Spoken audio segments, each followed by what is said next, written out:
Intruders in Chetwood. The house of Elrond was bustling with preparations. Fall was turning the leaves on the trees of Rivendell to flaming colours, and the valley echoed with the singing of merry voices. The elves were gathering the last of the summer harvest to celebrate the autumnal equinox. All were busy except the master of the house and his guests, a band of weary travellers who had recently arrived from important errands in Gondor and Dunland. The heroes were tired from a journey of many leagues fraught with peril, and Elrond had welcomed them to rest in his home and tell what they could of their adventures. In the Hall of Fire, Elrond spoke with the heroes at length concerning their service to the White Council. Many great deeds they had done to forestall the growing power of Mordor, and for their acts of valour, Elrond made them honoured guests and bid them stay until they were refreshed. While they spoke with the Elf Lord, a messenger entered the hall to announce another traveller newly come to Rivendell. Behind him stood a tall man of proud bearing. He wore the weather-stained garb of a ranger. From the man's appearance it was clear that his errand was urgent. "My Govannen, Dunedain," said Elrond. "The sons of Valandil are welcome in Imladris."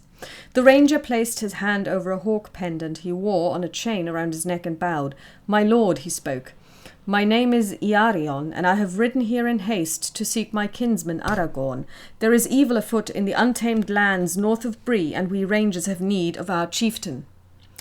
"The son of Arathorn is not here," answered Elrond. Gesturing for the ranger to sit in the empty chair next to him, he continued, "But tell me more of your errand. Long have the Dunedain kept the villages of Bree safe with secret vigil, yet seldom have they sought for aid in that thankless task. What evil drives you here now?" The ranger took the seat that was offered to him before explaining, "Orcs have been discovered west of the Weather Hills in great number, more than we have seen them in many years. They are spying out the land, and we believe they plan to attack. Alas, Aragorn is far afield with my sons and the warriors of my house," said Elrond. "Until they return, I have none to send to your aid." Iarion looked downcast, but mastered himself before speaking. "Then I must return at once to my kinsmen and help them prepare as best I may. I will tell your chieftain of the threat to his people as soon as he returns," said the Elf Lord.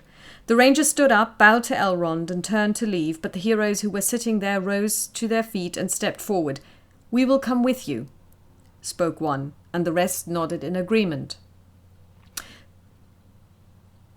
"I thank you, strangers," replied Iarion, "but as Master Elrond has said, our deeds are secret and thankless. We Dunedain receive no reward for our sacrifices, and neither do we have any to offer."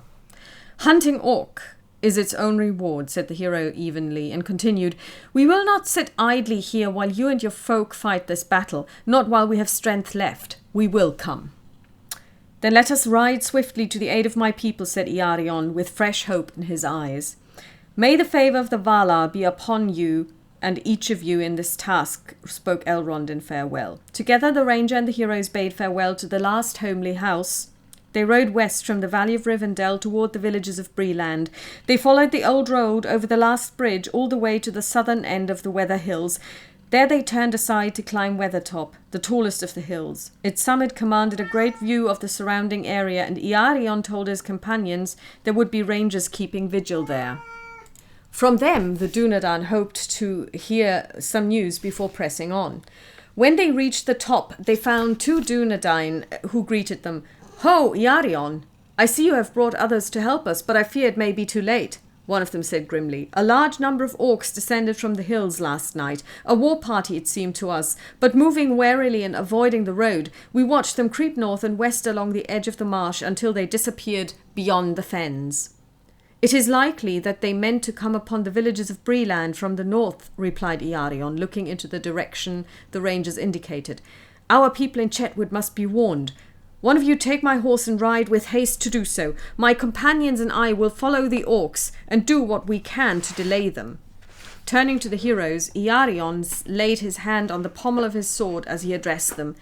"There are many lonely homesteads north of Bree. We must do what we can to track these orcs and safeguard those people. Come."